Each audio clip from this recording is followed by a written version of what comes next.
All right, folks, I know this game has been out for 5 years, but I know there are people like me who didn't buy a Switch when it came out. There are still people who are buying them for their first time and starting to play. I mostly did this because I've played this game for probably close to 3,000 hours across all of my profiles. There's really not another game out there that interests me that is like Breath of the Wild.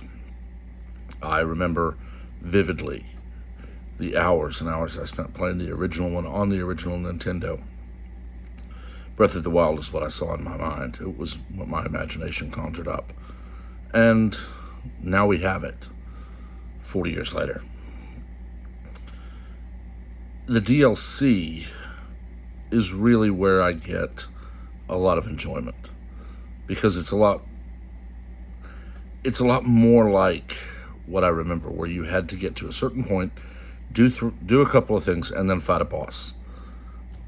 It's really just a shortened version of the Zora, Goron, Rito, and Gerudo areas, as opposed to you can run right up and fight the blights without ever solving their shrines.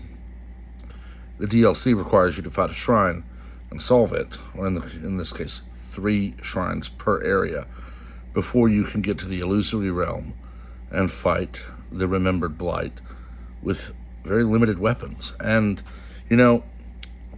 it's kind of a challenge that I wish we'd have had in the original, because now when I play through, I don't go to the blights until I have the Master Sword.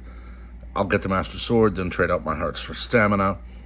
I'll brew up a bunch of hearty durian meals and hearty salmon meals, and I'll have all of the power and all of the weapons. And quite honestly, they're rather easy to beat. They weren't the first time, but I didn't know what I was doing. Now, 5 years later, still waiting on the sequel, I mostly play just so I can see if I can do it differently. One thing I will tell you I love that I found out, and if you've not played Breath of the Wild yet, this won't make a lot of sense to you until you're in it. But after you beat the Great Plateau and you get the paraglider, you get a quest. Ignore it. Do not do any part of that first quest, Seek Out Impa, until you've beat all 4 Divine Beasts and had the Master Sword.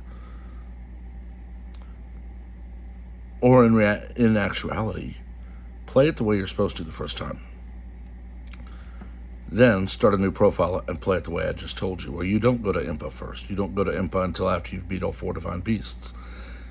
You'll see the brilliance of Nintendo. The cutscenes will change. But one thing I'll tell you to do, whether you do buy the book or not, get the Farron Tower early. It is southeast of the Great Plateau. You'll get the Lake Tower and then go from there to the Farron Tower. The reason? Durians. You can get 10 or 12 durians there about every 36 hours. They fully regenerate, but they do come back here and there. You can get those and brew them to get gold hearts, so you have more energy, more hearts than you really do. And it's really nice to have that, especially when you're very early on and fighting these shrines and not sure how to beat them. Because you're going to get guardians that pop up, other things that pop up. You get Lizalfos, and moblins, and bokoblins, and all sorts of things that pop up. And if you've got those gold hearts, it is a lot easier. So run for Farron, and then play the game your way. The next set of videos coming, and it'll take me a day or so to get them all uploaded because I need to do them one at a time, is the DLC. It will be the Great Plateau, then it will be Mipha's song, then Daruk's song, then Revali's song, then Urbosa's song. And it's going to be in those orders, where you'll see me do the Great Plateau and get those 4 to get the DLC. Then I will do all of Mipha, the shrines, and then all of Daruk's shrines, all of the Revali shrines, and all of the Gerudo or Urbosa shrines. Then I will actually show the blights. The one thing I will say is if you have the DLC, you need to beat it because it enhances your champion abilities. They recharge faster. And quite honestly, that's a big thing. The other side of it is, unless you're like me and just have to see that 100% on the map or know you've done it all, there's no reason to go after every single Korok. Once you've max expanded all of your inventory for weapons, shields, and bows, there's no other reason. You get a golden poop. That's all you get is a golden poop. It's useless. Doesn't give you anything. Anyway, I hope you enjoy the videos.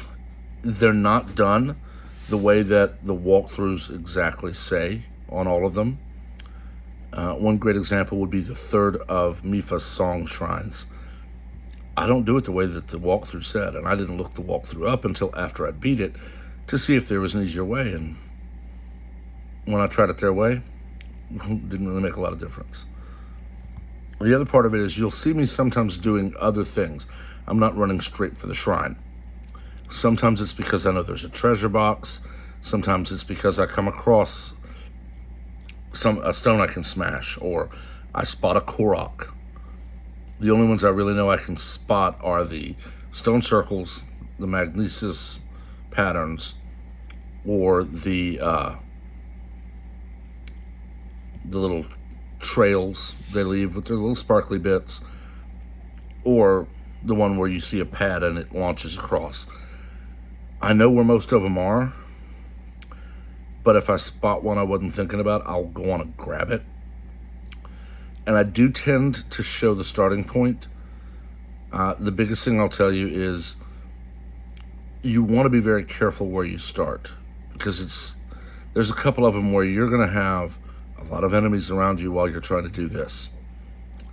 And quite honestly, it's a lot easier if you start from somewhere else and do it a different way. But ultimately, it's open world. Play at your own speed. This is just me doing what a few others have done, and those others helped me, and maybe somebody will find this and they'll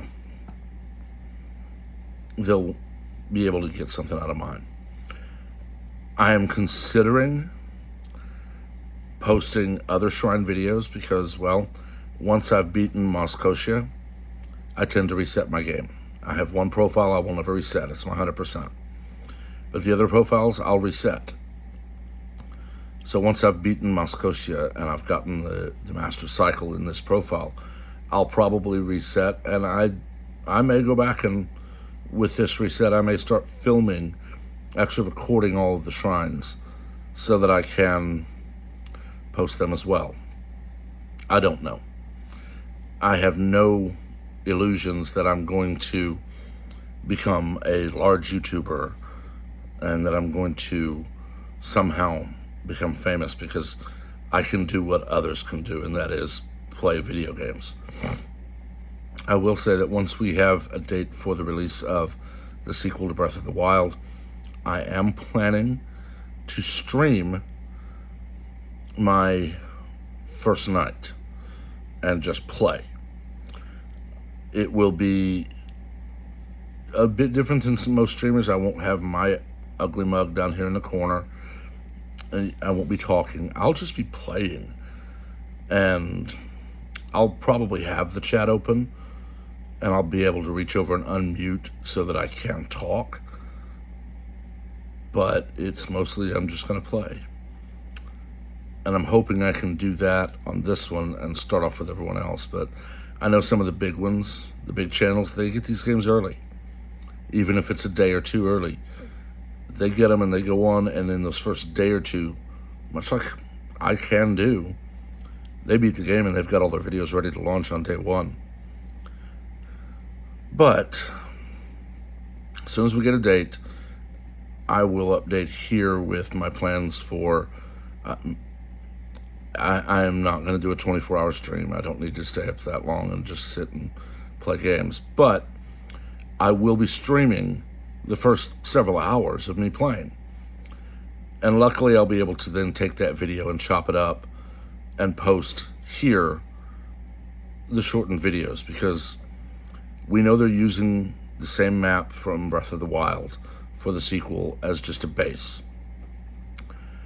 Odds are it will be similar engine where it will be shrine based and then something of that sort, but until we get it, we won't know. Until then, y'all have a wonderful day, have a happy holiday season, and God bless.